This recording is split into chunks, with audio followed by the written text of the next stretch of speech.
Bonjour tout le monde, bienvenue. Désolée du retard, on a eu quelques soucis techniques avant de commencer. On ne sait pas si c'est dû à la pluie, au télétravail ou du ras-le-bol du télétravail. On a hâte en tout cas de vous revoir bientôt dans nos locaux. J'espère que tout le monde va bien et bien installé avec une tasse de café ou un thé et on va démarrer ce webinaire Conquest qui est dédié donc au programme, principalement au programme d'accélération d'IITLs et puis aux autres opportunités européennes en santé. Aujourd'hui, donc nous allons vous présenter donc Cap Digital pour ceux qui ne nous connaissent pas et sa filière santé numérique. Et puis après, je passerai la parole à l'équipe EITLs France. S'en suivra une session de questions et réponses et puis on clôturera ce webinaire par de futurs appels à projets type Cascade Funding, Horizon Europe, PIEX Santé. Alors, les intervenantes, aujourd'hui, il y a eu quelques modifications en dernière minute. Donc, il y a l'équipe d'IITL France. Alors, malheureusement, Ipchita est devenue muette. Elle ne pourra pas, en fait, elle a un problème avec son micro, donc elle ne pourra pas communiquer verbalement, mais pourra répondre à vos questions dans l'onglet questions que vous voyez à la droite de votre écran.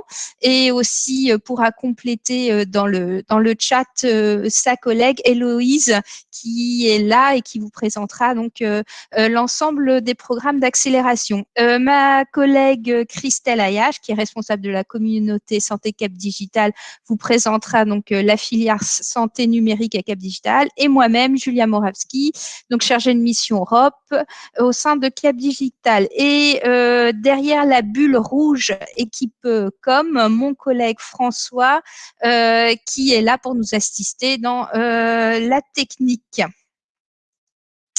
Donc, Cap Digital, qui sommes-nous? Nous sommes un pôle de compétitivité. Plus précisément, nous aidons dans le développement, l'expérimentation de l'innovation technologique numérique. Nous sommes un collectif de plus de 1000 structures composées principalement de PME et de start-up. Et ça fait 15 ans que l'on existe sur un territoire, donc l'Île-de-France, et depuis 2 ans maintenant, on a aussi un bureau dans les Hauts-de-France. On accompagne 6 grandes filières, le commerce et le retail, les industries culturelles et créatives, la santé, la ville durable, les tech, la techno, l'IA et les data. Pour animer tout cet écosystème, chaque année, on organise plus de 100 événements. On a aussi une newsletter en français et en anglais. Et on est présent sur les réseaux sociaux. Pour vous accompagner à travers vos projets, on est une équipe permanente de 40 personnes et on est aussi soutenu par un pôle d'experts de 160 personnes.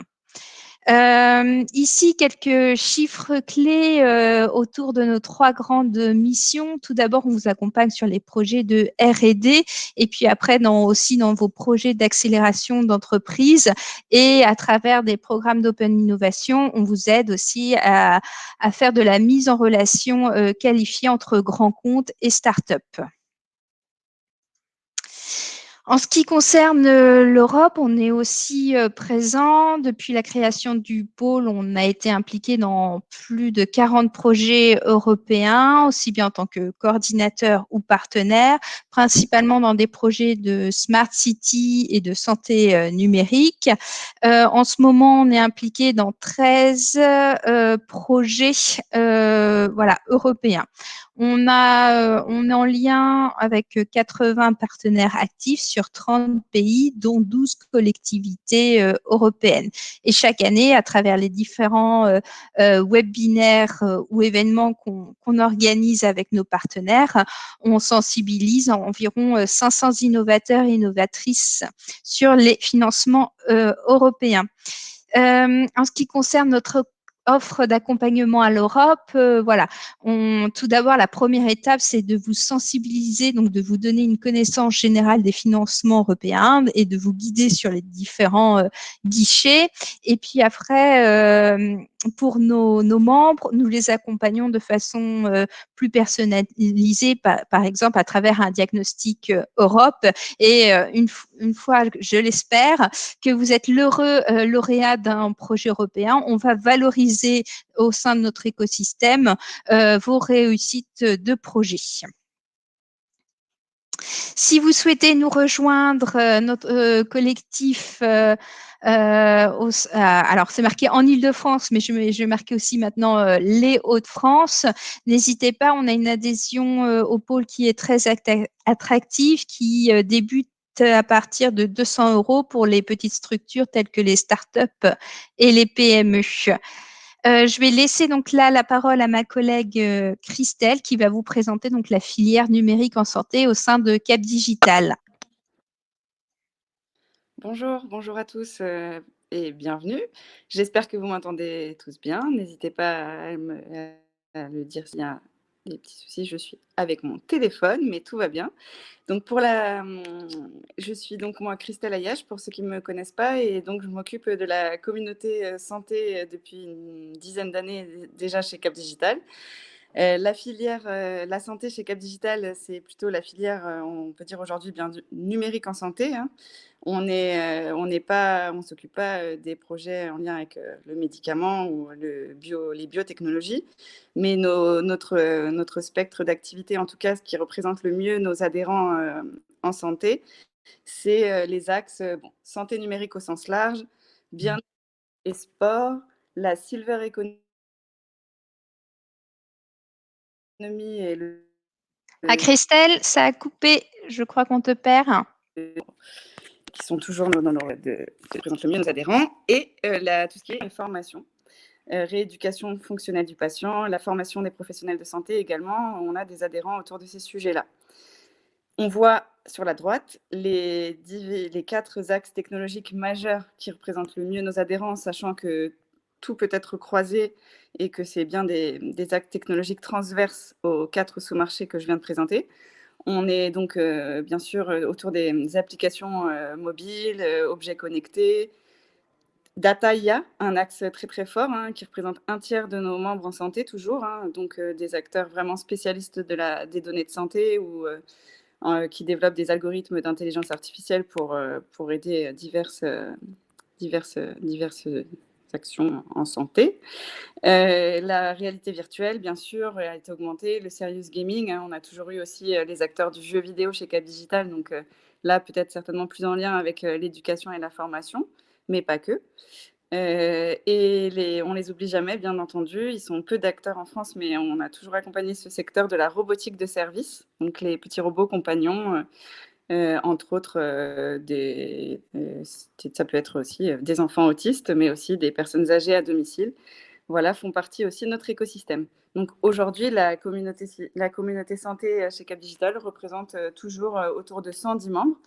Ça bouge quand même, et on a une vingtaine, au moins, des 3 dernières années, une vingtaine de nouveaux membres chaque année. Vous voyez sur la slide suivante un petit aperçu de la répartition de nos adhérents, mais ce qui représente à peu près la même représentativité que notre écosystème Cap Digital ou global, c'est-à-dire une grande majorité de petites structures, TPE, start-up. On a aussi, bien sûr, des moyennes entreprises, des ETI, des grands groupes, comme vous pouvez le voir aussi, qu'on accompagne sur différentes actions, la R&D et pas que, aussi des actions plus stratégiques pour les grands groupes. Et puis, bien sûr, les acteurs publics, les hôpitaux aussi, la PHP, qui est adhérente de Cap Digital depuis 10 ans aussi. Santé publique France, qui est un acteur qui nous a rejoint en 2019 aussi, pour les aider sur leurs problématiques aussi autour des données. Et puis, bien sûr, les grands instituts comme l'INRIA, le CEA ou l'Institut Mines Télécom, par exemple, qui nous accompagnent aussi et qui font partie de nos membres. Également des collectivités, on en a plusieurs. J'en cite une en particulier parce qu'ils sont très actifs sur le secteur de la santé et de l'autonomie, c'est le Grand Orly Seine-Bièvre, qui est membre de Cap Digital depuis déjà plusieurs années aussi. Voilà à peu près la répartition de notre écosystème en santé. Hop là, je passe le slide suivant qui est le dernier, qui pour vous dire aussi, donc, comme le disait Julia, au global, nos actions aussi sont aidées par des experts extérieurs, hein, mais enfin des experts de l'écosystème en fait, hein, des adhérents pour la grande majorité, des représentants, des chercheurs, des représentants d'entreprises. On en décompte une bonne trentaine, même plus d'une trentaine en santé et aussi très en lien avec la data et l'IA et la santé, parmi notre réseau d'experts. Et puis, je suis accompagnée pour animer cette communauté au sein de Cap Digital depuis 2 ans par Céline Barbier Sportis, qui est, elle, donc partenaire dans un cabinet donc, qui s'appelle Caretis, membre de Cap Digital. Et elle est donc depuis 2 ans administratrice, membre de notre bureau exécutif et copilote de la filière santé à mes côtés. Voilà, donc pour toutes les actions aussi stratégiques de Cap Digital sur la santé. Voilà pour vous dire en quelques minutes ce que représente la santé chez Cap Digital. Et je pense, Julia, on va redonner donc la parole à Héloïse, peut-être. Oui, tout à fait. Voilà, donc ça va être nos collègues d'IIT Health France qui vont vous présenter donc les calls des différents programmes d'accélération d'IIT Health. Héloïse, est-ce que tu es là? Oui, je suis là. Merci Julia, merci Christelle. Mais du coup, déjà, merci aussi de nous laisser la possibilité de faire ce webinaire avec vous et de présenter les calls aujourd'hui. Donc, je suis Héloïse, je suis coordinatrice marketing com et événements pour l'accélérateur de IITL France. Il y a ma collègue Ipshita qui est là aussi, mais qui, du coup, comme on l'a dit, a un petit problème de connexion, donc ne pourra s'exprimer que par écrit. Je préviens tout de suite, c'est pas moi d'habitude qui fais cette présentation, donc peut-être que ça manquera un peu de détails, mais du coup, Ishita sera là pour apporter des éléments complémentaires si nécessaire. Je vais commencer par une brève présentation de IIT Health, au cas où tout le monde ne nous connaisse pas, surtout qu'en plus, on est une structure qui est un peu compliquée à comprendre de prime abord. Donc IIT Health, c'est une communauté européenne composée de partenaires qui représentent un peu tous les types d'acteurs du monde de la santé, donc des industriels ou des académiques, des SAD, des hôpitaux, parfois même des villes. Et donc, on travaille avec ce réseau de partenaires pour globalement soutenir l'innovation en santé à travers l'Europe.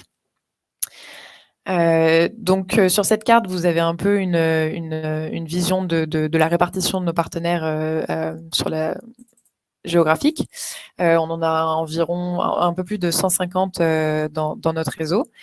Et donc, on travaille avec eux dans le but globalement de renforcer le système santé européen, de contribuer à rendre l'économie de la santé européenne plus durable, et le tout pour le bénéfice des patients et des citoyens européens. Donc là, sur la carte, vous avez aussi les logos là, ceux qui sont plus visibles que les autres, ce sont les partenaires français de IITL France, parce que du coup, on a des bureaux un peu partout en Europe. Donc nous, on couvre la France exclusivement, mais vous avez d'autres bureaux qui vont couvrir plusieurs pays. Donc on a par exemple le bureau UK-Irlande, le bureau Allemagne, Autriche, Suisse. Et donc grâce à ça, en fait, grâce à cette répartition géographique, on couvre presque tous les pays du continent européen. Donc, dans la façon dont on est structuré, en fait, on a ce qu'on appelle des piliers qui sont le pilier accélérateur, le pilier éducation et le pilier innovation. Donc, nous, aujourd'hui, avec Ishita, on est là pour vous présenter ce que le pilier accélérateur fait. Donc, en l'occurrence, c'est de soutenir des startups de la santé à développer, à amener leurs produits ou leurs solutions sur le marché européen.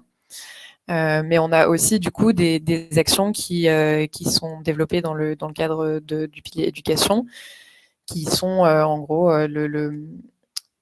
le financement de programmes comme des MOOC ou des doctorats ou des programmes de formation pour les citoyens ou même pour les professionnels de la santé. L'idée étant que du coup, en contribuant à la formation des citoyens à la santé, à vivre plus sainement, qu'on contribue à améliorer tout cet écosystème. Et puis le dernier pilier, c'est le pilier innovation. Où là, l'idée, en fait, est justement de faire travailler nos partenaires les uns avec les autres. L'idée est qu'ils vont construire des consortia de projets pour travailler pendant un minimum de 3 ans ensemble. On va les soutenir pendant 3 ans et donc à travers toute l'Europe. Le but étant qu'en fait, il y ait plusieurs partenaires de plusieurs pays à chaque fois qui travaillent ensemble, donc pour vraiment être dans une collaboration à l'échelle européenne. Donc plus maintenant pour faire un focus plus vraiment sur l'équipe accélérateur. Donc en France, on travaille avec tout l'écosystème santé type cluster, incubateur avec nos partenaires pour vraiment agir comme une porte d'entrée en fait vers l'Europe. Donc je l'ai pas mentionné, mais EITI a été créé en 2015. Et globalement, on a soutenu nos premières startups en 2016 et du coup, depuis, on en a soutenu 133. Donc ça, c'est les chiffres après 2020. Et ces startups-là, depuis en 2020, ont attiré près de 79 millions d'euros d'investissement. Donc, on est vraiment très fiers de l'évolution de l'accélérateur parce qu'on soutient chaque année un peu plus de startups. Je pense qu'on commence aussi à se faire connaître, donc on apporte de plus en plus cette aide et cette européanisation aux structures françaises. Donc là, vous avez une répartition par catégorie. Chez Yatiet, on a 3 catégories, biotech, medtech et digital health. Donc on a principalement des digital health et des medtech, notamment parce que en fait, les subventions de EIT Health, le drug development est pas éligible aux subventions EIT Health, donc ça explique pourquoi il y a moins de biotech. C'est notamment parce que EIT Health soutient des innovations sur le court terme, donc max 5-6 ans. Donc en l'occurrence, ça ne correspond pas trop au plan de drug development des compagnies, ça prend plus le temps. Voilà, donc ça explique notamment pourquoi il y a moins de biotech, aussi parce qu'il y en a un peu moins ce genre de structure en France. Et sur la droite, vous avez l'évolution du nombre de startups qu'on a soutenues. Donc, comme je le disais, je pense que comme on travaille vraiment de main dans la main avec nos partenaires depuis plusieurs années maintenant, on commence vraiment à être connus. Et puis, du coup, c'est un cercle vertueux. Plus de startups, plus les startups rejoignent le réseau,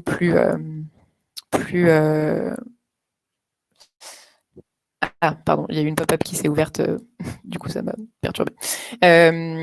Bref, donc voilà, donc on soutient de plus en plus de startups et si vous êtes curieux de savoir qui sont justement les alumni, vous pouvez, on repartagera la présentation à la suite du webinaire, vous pourrez cliquer sur le lien qui est sur la slide et vous aurez toute la liste des startups.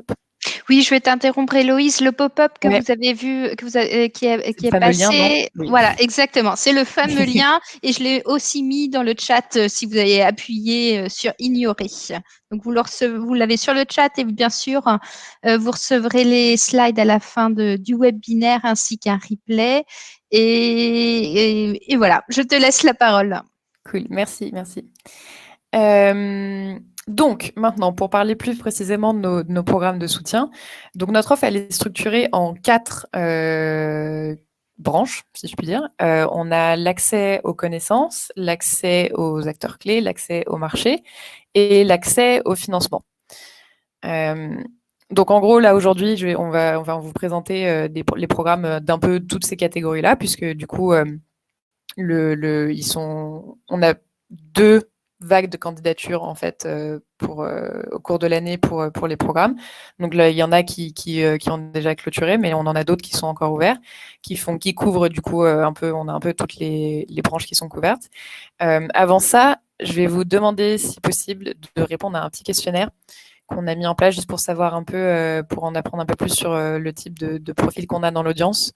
Si vous pouvez scanner le QR code, sinon, il me semble, Julia, que tu as le lien aussi qui peut être partagé à l'écrit. Oui. Cool, merci. Donc le pop-up est passé. Oui, cool, pardon, merci. Le pop-up est passé, je le remets dans le chat. Super, merci. Donc ça va prendre même pas 1 minute, c'est vraiment très très très très court, c'est juste histoire de voir un peu où vous en êtes dans le développement de votre projet. Ce qui vous intéresserait justement le plus entre accéder à la connaissance ou au marché, à la préparation au pitch investisseur ou au financement. De toute façon, je présenterai tous les programmes qui sont ouverts, mais après, nous, ça nous permet aussi de voir ce qui est le plus intéressant pour les startups qui se connectent à ce genre de webinaire. Alors...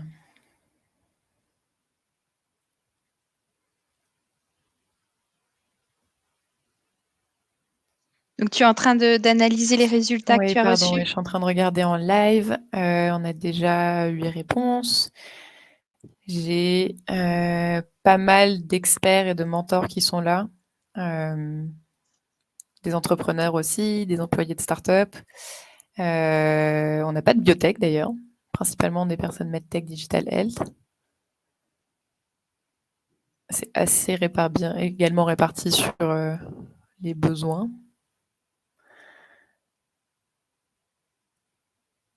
Et la plupart des personnes qui sont là ont déjà entendu parler de Yeti Health. Ok, super. N'hésitez pas si vous n'avez pas fini de compléter à finir de compléter. Je vais commencer à passer dans le détail des programmes. Donc, on va commencer par accès à la connaissance. Et là, notre offre, principalement, ça va être une offre de bootcamp. En gros, c'est des programmes d'incubation ou de pré-incubation européens, généralement pour des projets qui en sont à des niveaux de TRL 2 à 4. Ce sont des programmes qui sont en fait gérés par les partenaires IATL, sous un cadre qui a été donné par IATL. Et c'est nous, par contre, dans les bureaux IATL qui allons faire le sourcing des startups pour les amener vers le programme.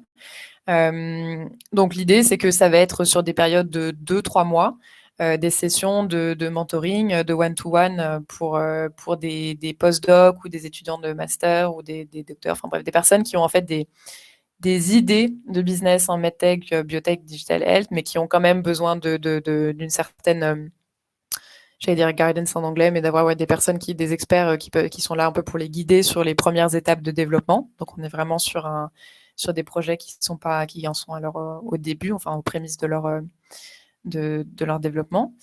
Il y en a 3 qui sont actuellement ouverts aux candidatures. Il y a IT MedTech, il y a le Innovation and Impact et il y a le Patient Innovation. Donc généralement, ce qu'on cherche sur les bootcamps, ça va être des équipes d'au moins 2 personnes. D'avoir du coup une idée innovante qui est avec déjà un business model d'à peu près défini.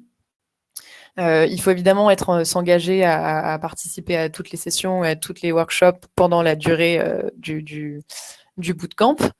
Et il y aura évidemment aussi certains prérequis, requis de demandes qui seront, comme là il y a marqué, il faudra que les personnes soient prêtes à faire les efforts nécessaires, donc interviewer s'il le faut sans stakeholders pour savoir si leur idée est pertinente ou pas. Enfin, voilà, ça demande quand même un certain engagement sur la durée du bootcamp.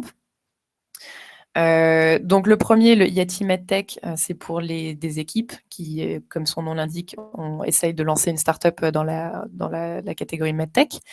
Donc là, l'idée, c'est qu'il y a des experts qui ont été recrutés par les partenaires qui vont échanger avec les équipes pendant la durée du bootcamp et qui vont les aider à clarifier leurs idées sur le marché qu'ils souhaitent atteindre, le parcours de réglementaire qu'ils vont devoir suivre, ou quelles sont leurs options financières. Pour celui-ci spécifiquement, il n'y a pas de coût d'inscription, mais par contre, il y aura sans doute une fiche de participation selon la satisfaction des équipes à la fin du programme. Donc ça, c'est toujours pour du TRL plutôt 2-4 pour des jeunes, des entrepreneurs en début de projet. Il faut candidater avant le 15 juin. Et ça aura lieu en ligne exclusivement, du coup, à cause du Covid. L'habitude était qu'il puisse y avoir des workshops organisés chez les partenaires qui organisent le programme, mais du coup, vu la situation sanitaire actuelle. Là, tout sera en ligne à nouveau cette année. Et ce bootcamp, du coup, c'est 4 semaines de octobre à novembre prochain. Donc vous avez le lien ici, pareil, vous pourrez cliquer ou qui pourra vous donner plus d'infos si jamais ça vous intéresse. Ensuite, on a le Patient Innovation Bootcamp qui lui aura lieu entre juillet et octobre.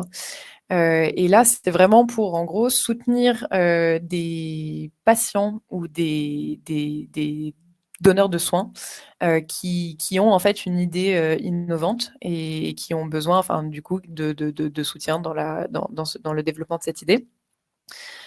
C'est pour des équipes de à peu près 3 personnes. Donc, il faut vraiment obligatoirement qu'il y ait un patient ou un soignant.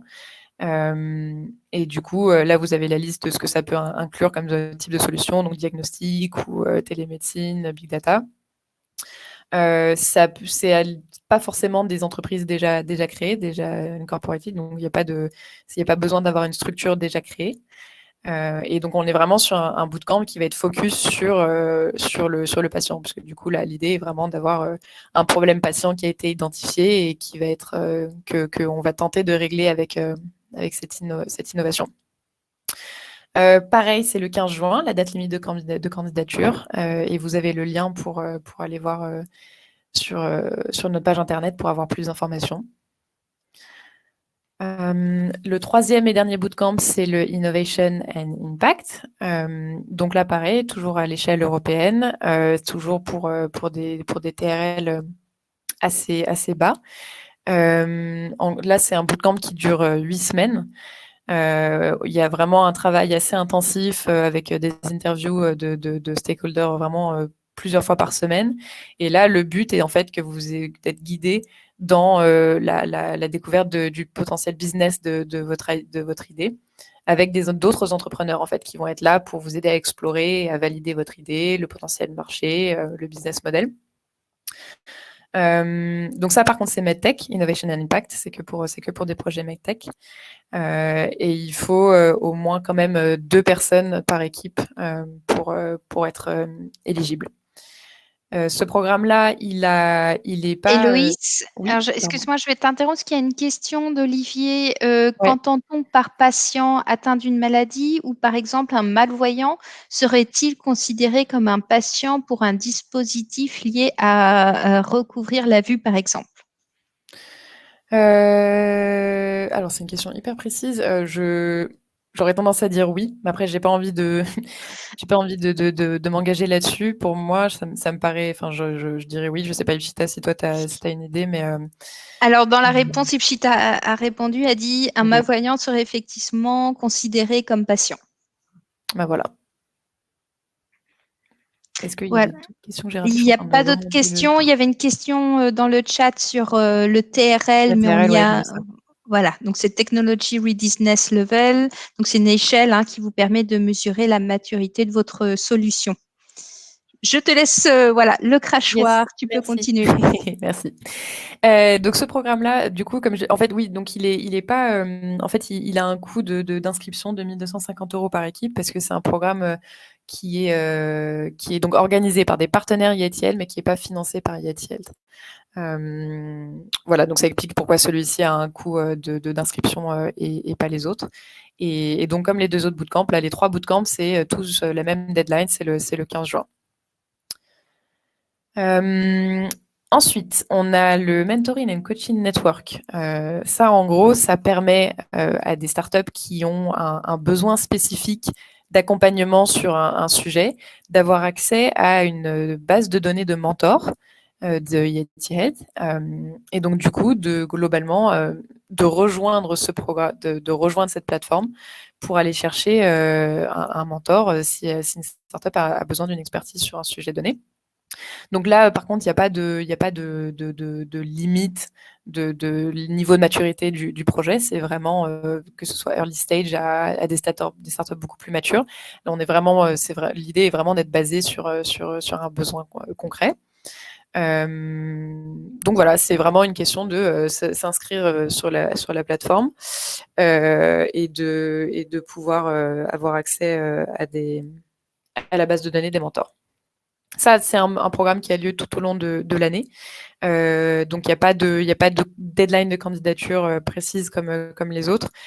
Si jamais si ça vous intéresse, je vous invite à vous rapprocher, à contacter Ishita, de voir avec elle si déjà en un premier temps, est-ce qu'on pense qu'on pourrait trouver un expert dans la base de données qui pourrait correspondre à vos besoins, et si oui, de voir comment ça pourrait se passer pour que vous puissiez rejoindre la plateforme.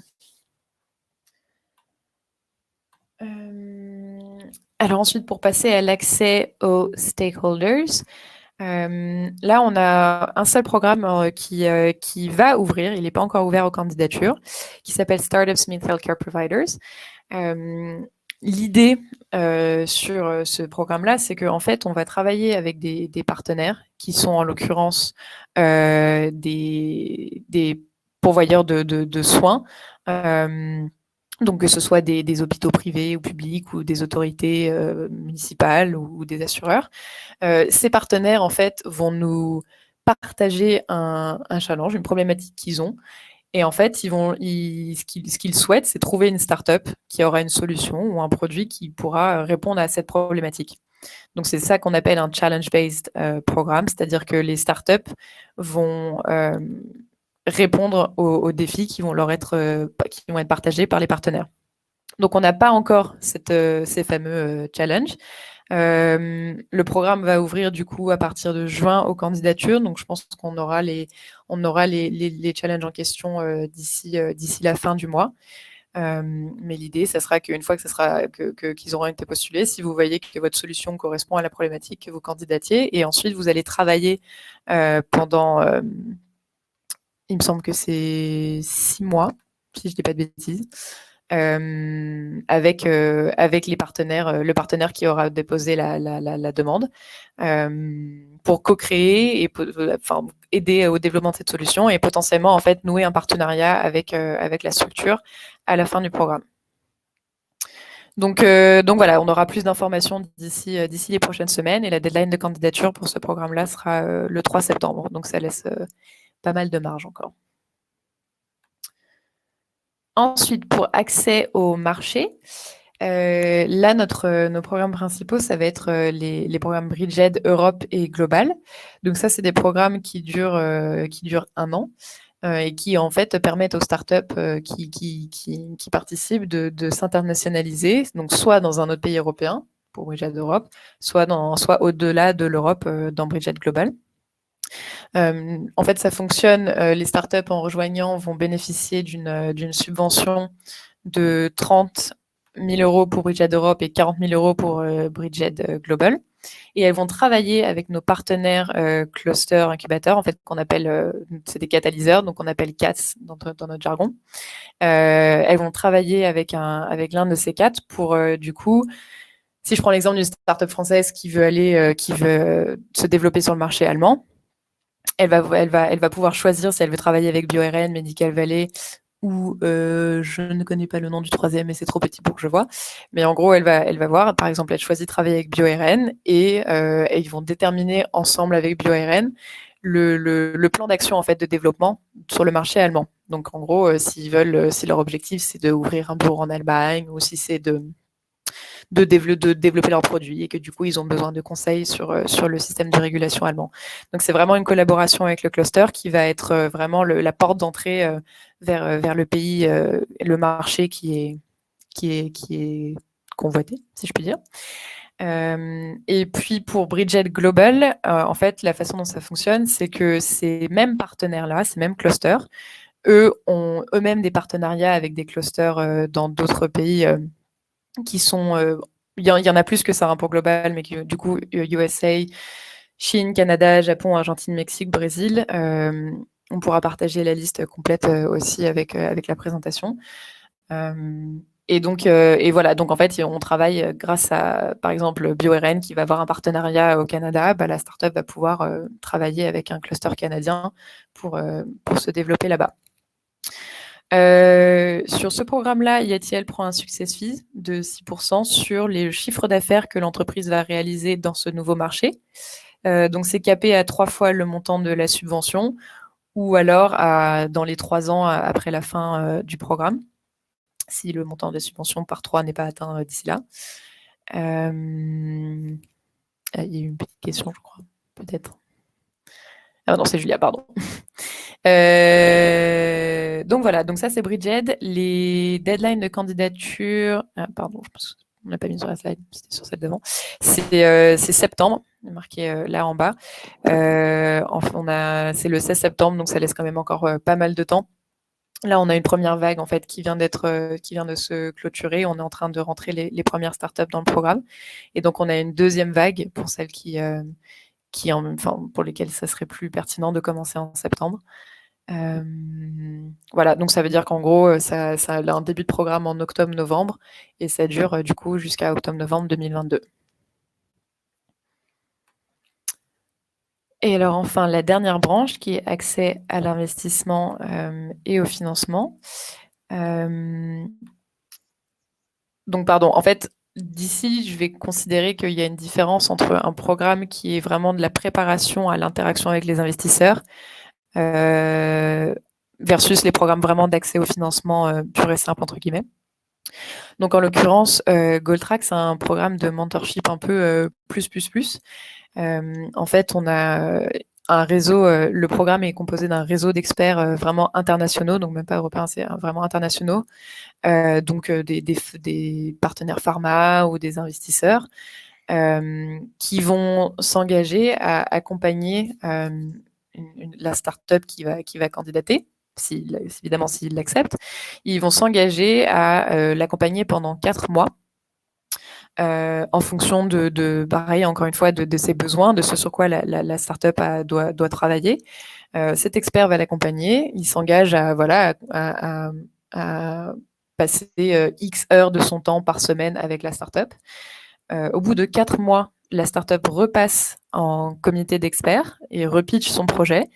Et si elle souhaite bénéficier à nouveau du soutien d'un expert, elle peut en faire la demande. Et dans ce cas-là, un expert peut, soit le même, soit un autre, se porter volontaire pour la soutenir. Soit la startup a décrété que 4 mois, ça lui suffisait, donc elle peut sortir du programme. Soit le pitch n'a pas convaincu et du coup, elle est également sortie du programme. Je ne sais pas si c'est très très clair, mais en gros, tout ça pour dire que c'est un programme de mentorat plus avec un réseau d'experts avec des profils vraiment variés, et que l'idée, c'est que si vous êtes sélectionné dans ce programme-là, vous avez un accompagnement de minimum 4 mois avec un expert. Alors, il y avait une question de Bernard sur est-ce que les résultats sont disponibles pour cette dernière promotion? Alors, je crois que ça parlait du programme d'avant. Oui. Oui, on les a, pour les françaises, on les a publiées hier. On les a mis sur LinkedIn. Et il y a un article aussi, Yeti Health, je pourrais retrouver le lien qui détaille toutes les startups qui ont été sélectionnées. D'accord, merci. De rien. Ensuite, on a les instruments d'accès au financement, à commencer par la plateforme de crowdfunding SQVest. Donc, elle s'appelle SQVest parce qu'elle est opérée par un partenaire par notre partenaire qui s'appelle SQVest. Où là, le but est de soutenir des startups qui souhaitent faire une levée de fonds pour financer leur projet.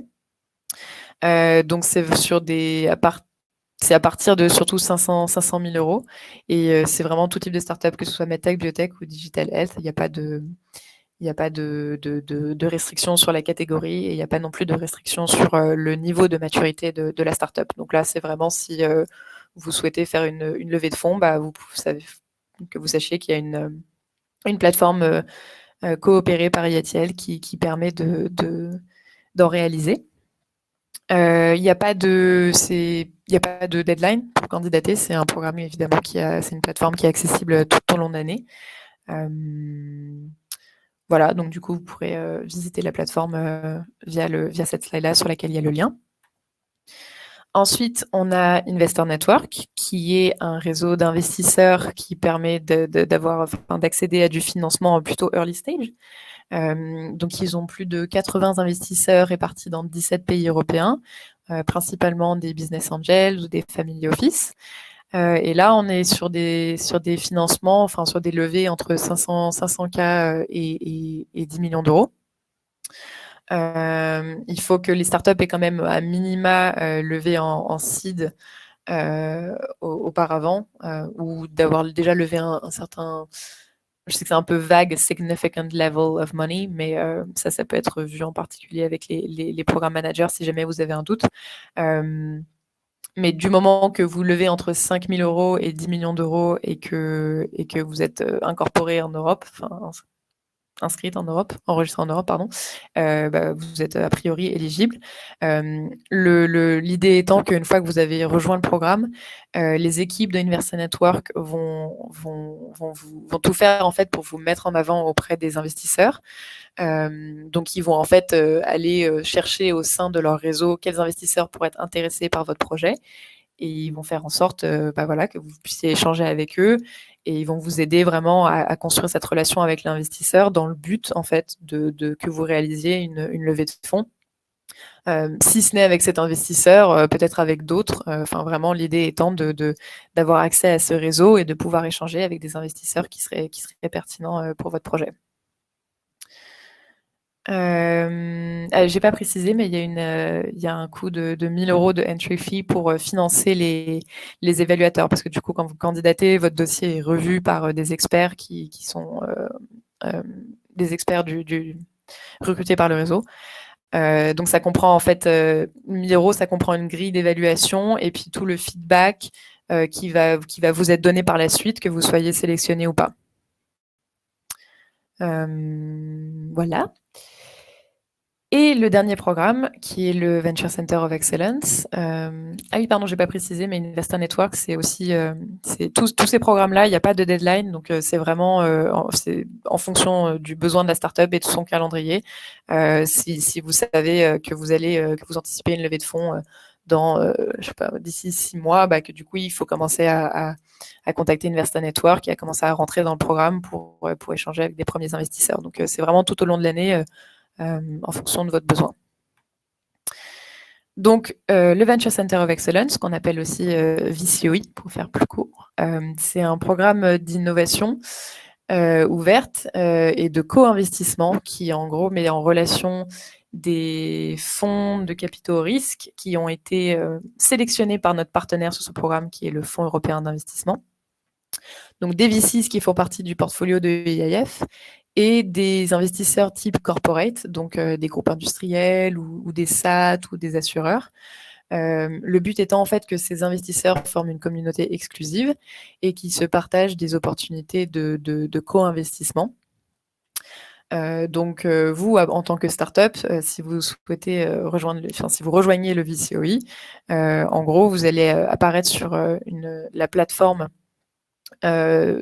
d'intelligence artificielle via laquelle les membres d'investisseurs vont pouvoir créer des scénarios d'investissement. Donc, vous êtes mis en avant auprès de ces investisseurs-là. Et l'idée, comme c'est vraiment un pool d'investisseurs qui a été sélectionné spécifiquement, c'est qu'il y ait vraiment une relation de confiance qui soit établie entre la startup et les investisseurs qui font partie du programme. Et voilà, et que du coup les échanges soient vraiment basés sur vraiment avec cette idée de long terme et d'échanges de qualité. Comme on est sur des investisseurs avec des capacités de financement importantes, le VCOI, ça s'adresse vraiment principalement à des startups qui vont vouloir lever à partir de 10 millions d'euros. Le programme n'est pas encore ouvert, puisque là on est dans la phase de recrutement des investisseurs. Une fois qu'il le sera, il sera possible de le rejoindre tout au long de l'année. Il y aura un processus, un vetting process réalisé par EIT Health, à l'issue duquel il sera déterminé si la startup peut rejoindre le programme ou pas. Et si oui, du coup, un peu sur la même idée qu'Investor Network, il y aura vraiment cette notion de mise en avant auprès des investisseurs et d'échanges privilégiés avec les membres de cette communauté. Voilà, je pense que j'ai tout dit sur VCOI. Alors, il y a une question. Est-ce que le EIT Health Investor Network et EIT Health Venture Center of Excellence sont accessibles à des entités israéliennes? Oui, ils le sont. Pour le VCOI, c'est sûr. Je suis à 99% sûr aussi pour Investor Network parce qu'en fait, ces programmes-là sont ouverts aux startups qui sont dans des pays, notamment Horizon Europe, éligibles à Horizon Europe. Donc, du coup,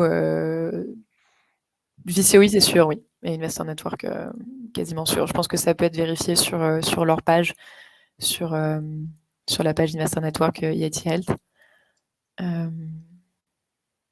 Voilà.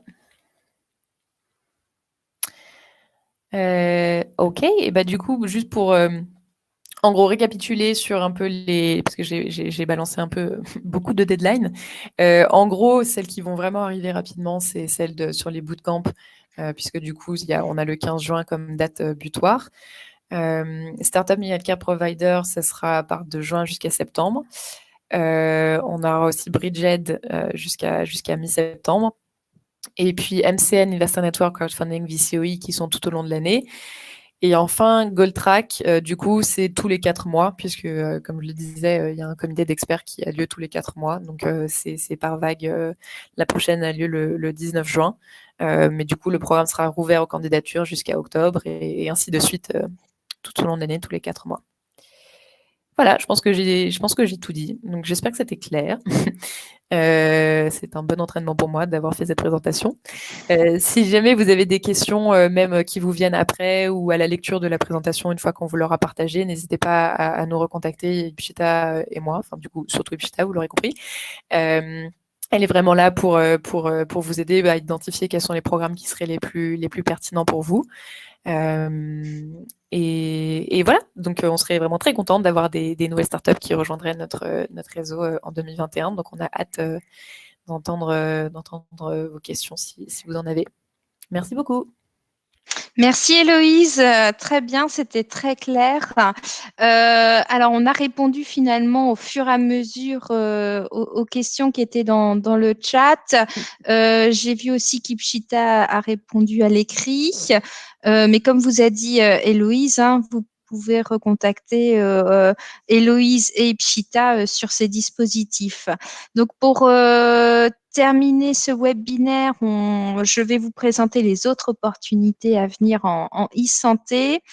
Tout d'abord, si vous participez au R&D Corner qui a lieu chaque mois, je présente les financements en cascade. Qu'est-ce que c'est que ça? Il s'agit en fait d'un mécanisme de financement européen qui, à la place d'être en fait, votre projet est financé par des financements d'Horizon 2020 et maintenant d'Horizon Europe. Et à la place que ce soit directement financé par la Commission européenne, ce sont des consortia eux-mêmes qui répondent à un appel à projet au niveau de la Commission européenne et qui gèrent ces appels à projets. Ici, pourquoi ce dispositif existe au niveau de la Commission européenne? C'est pour mieux cibler les innovateurs, tout type, aussi bien du web que de la santé, pour qu'ils aient un accès plus facile grâce à des partenaires locaux ou nationaux qui pourront vous accompagner dans les appels à projets. Donc, des structures type Cap Digital, des pôles de compétitivité en France, des centres de recherche comme les CEA, voilà, répondent à des appels où il y a des financements en cascade. Les avantages, c'est que pour ce type de financement peut financer jusqu'à 70% des coûts éligibles, voire 100% sur certains appels à projets. Donc, ça va d'une valeur de 5 à 300 000 euros.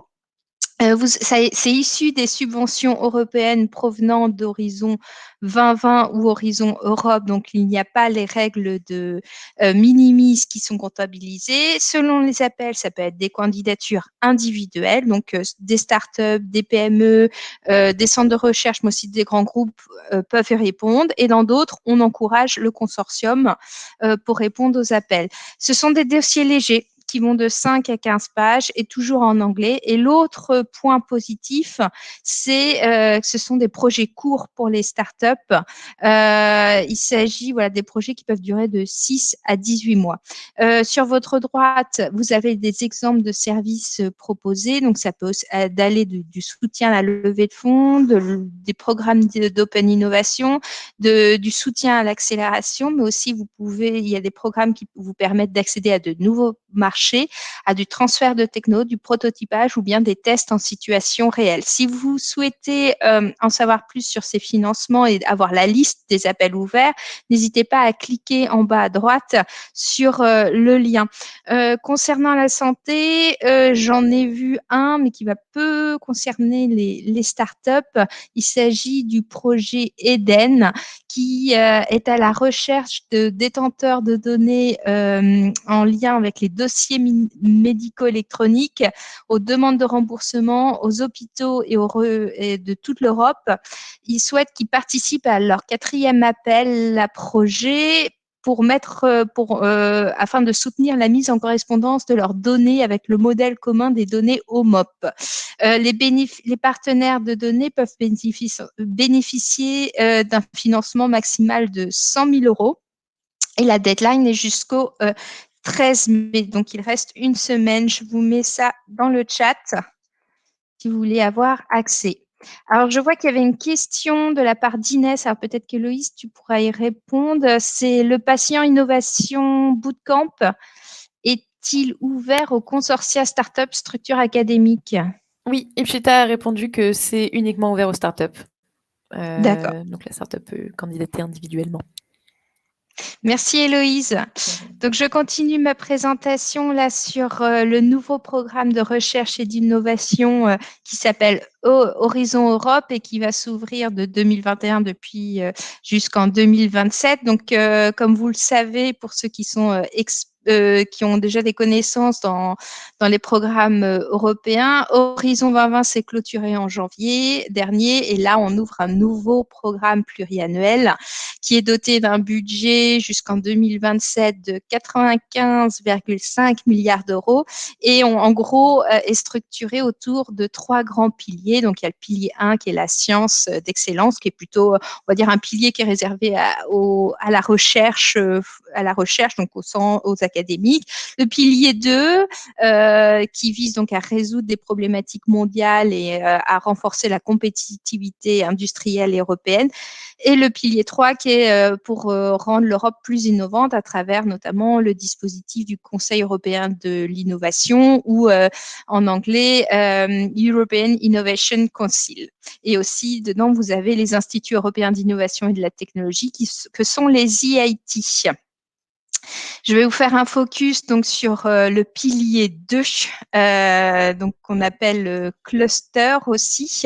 Donc les clusters, c'est 6 grandes thématiques. Vous avez donc le cluster 1 qui correspond donc à la santé. Vous avez après les autres thématiques, la culture, la sécurité civile, le numérique, le climat et l'alimentation. Si ce sont des projets collaboratifs européens, donc tout type d'acteurs sont invités à répondre aux appels à projets qui vont prochainement être ouverts. On attend encore l'ouverture des appels à projets. Donc, ça peut être des centres de recherche, des entreprises de la start-up au grand groupe, des associations, des pôles de compétitivité, par exemple, des collectivités territoriales peuvent y répondre. Pour être éligible, il vous faut être 3 partenaires de 3 pays différents, donc établis dans un État membre de l'Union européenne ou un pays associé au programme.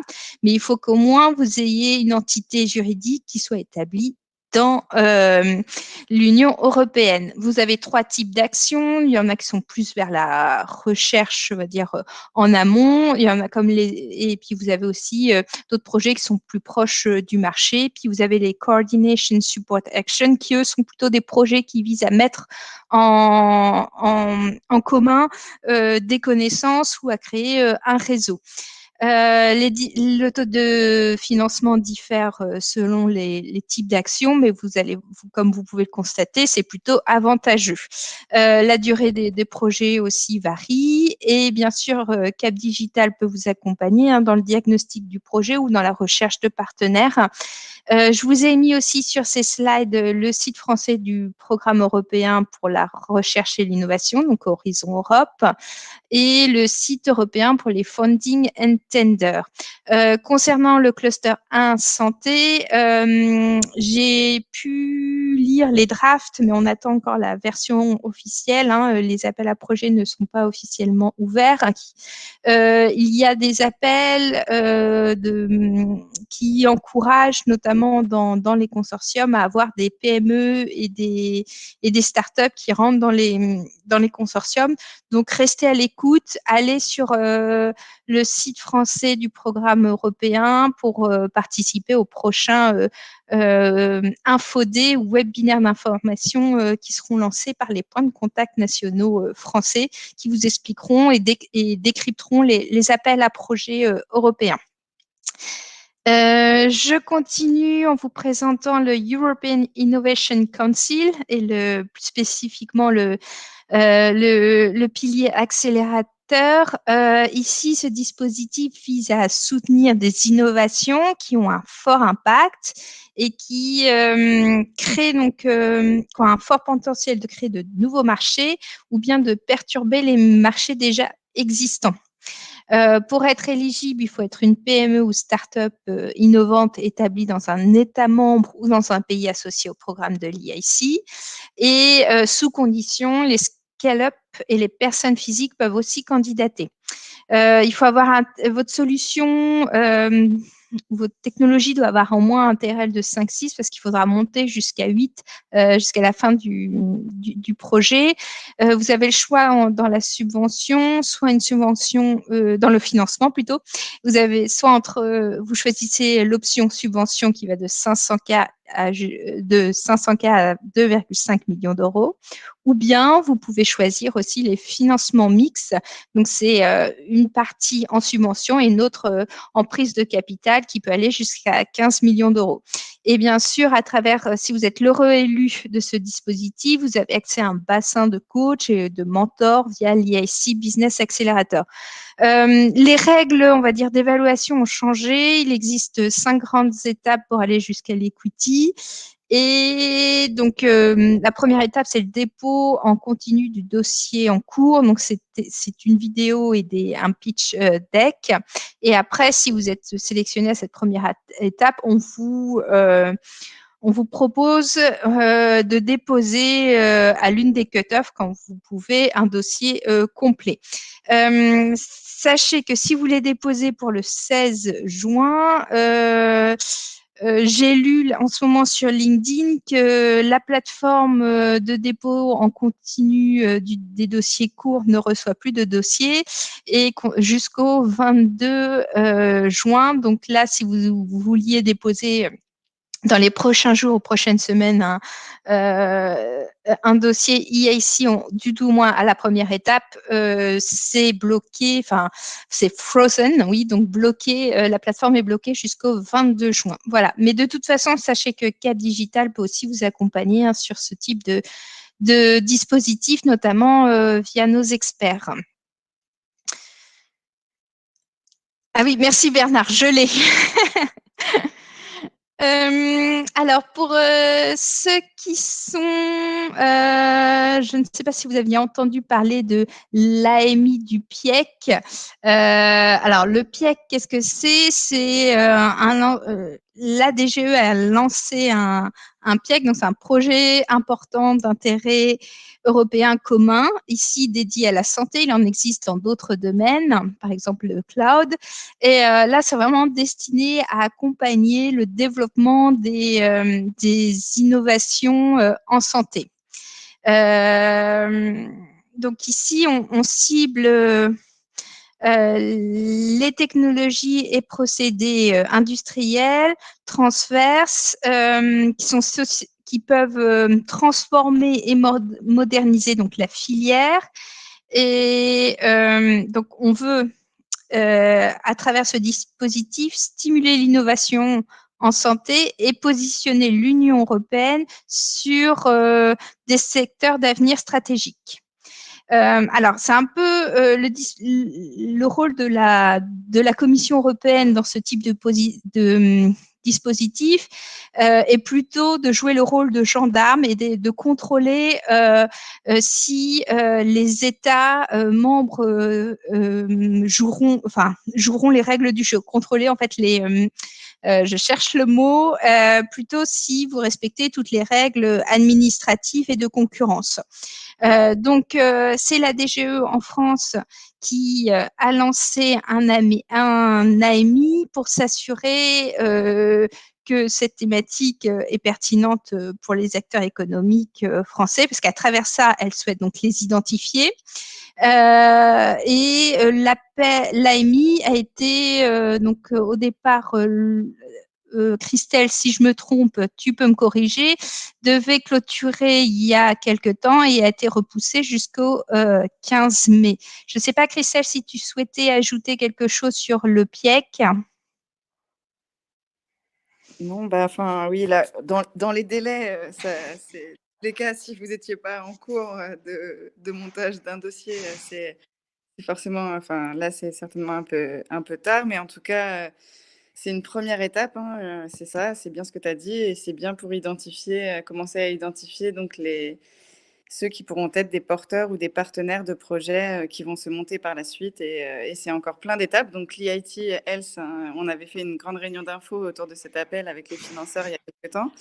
Et donc l'EIT aussi va continuer aussi à aider la DGE pour la suite. Hein, et les projets qui commenceront là à être identifiés et qui seront retenus, on va dire, présélectionnés du moins, eh bien, vont être aidés ensuite. Hein, il va y avoir différentes étapes.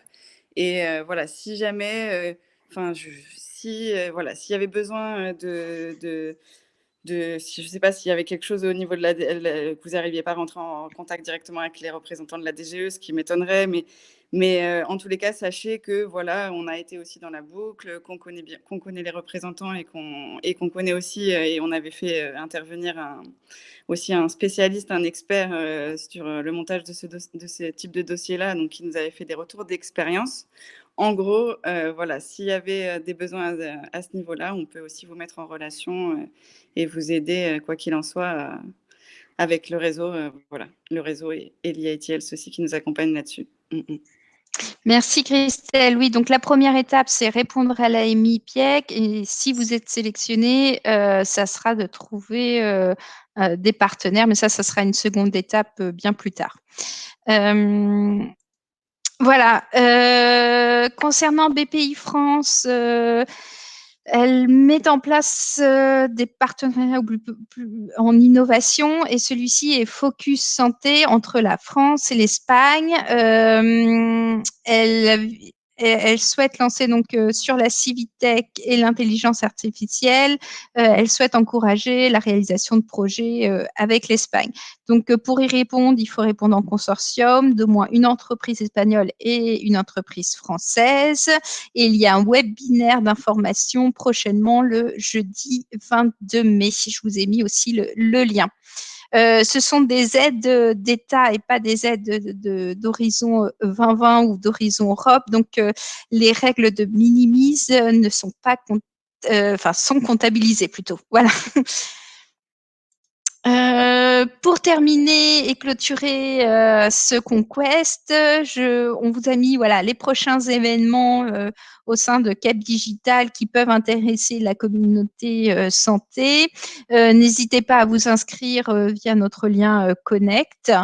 Et voilà, je vous remercie beaucoup d'avoir participé à ce Conquest. Je remercie aussi Christelle, Héloïse, Ibchita et mon collègue François d'être intervenus et de nous avoir soutenus à travers ce Conquest. Je vous souhaite donc une très bonne après-midi et on reste en contact. À bientôt.